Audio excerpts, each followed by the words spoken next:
মা, আয় মা। বৌদি কোথায়? বৌমা রান্না ঘরে। আমি তো শুনলাম বৌদির খুব শরীর খারাপ, তাই তো আমি হঠাৎ করে বৌদিকে দেখতে চলে আসলাম। তা মহারানীর শরীর খারাপ তোকে কে বললো? দাদা ফোন করেছিল তো।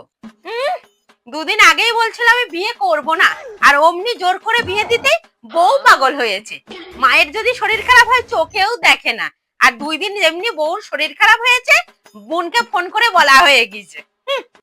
আমার শাশুড়ি কি বলে জানো মা, বউরা হচ্ছে বাড়ির লক্ষ্মী, আর তুমি সেই লক্ষ্মীকে অবহেলা করছো।